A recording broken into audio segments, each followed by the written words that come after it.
Царичина е малко село в Западна България, известно с една от най-големите загадки в българската история – Царичинската дупка. През 1990 година българската армия започва секретни разкопки в района, под предлог, че търси гроба на древен български цар. Впоследствие обаче проектът придобива мистичен характер, а слуховете за извънземни, тайни кодове и свръхестествени сили привличат вниманието на изследователи, уфолози и медии. История на разкопките. Разкопките започват през декември 1990 година по инициатива на Министерството на отбраната и с участието на военни специалисти, екстрасенси и инженери. Те са ръководени от генерал Цятко Цветков и продължават почти 2 години. Според някои сведения, разкопките са провокирани от информация, получена чрез ясновидци, включително известната Ванга. Говори се, че тя предупреждава, че в Царичина се крие нещо древно и опасно, което не бива да бъде разкривано.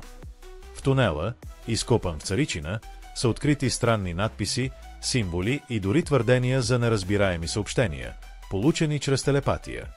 Някои военни твърдят, че тунелът не е обикновен и е изграден по начин, който не е познат на съвременната наука.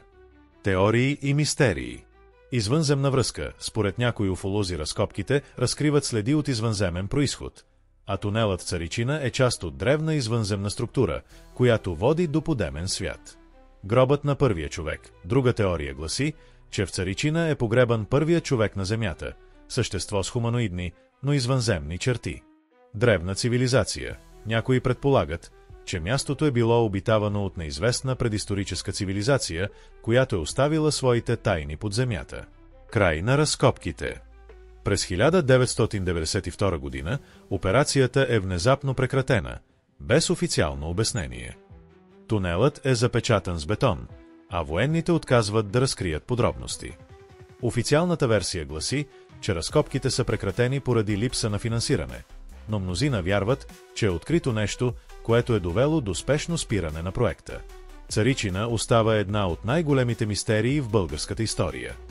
Въпросите за това какво всъщност е било търсено и защо разкопките са били засекретени продължават да предизвикват интерес и до днес.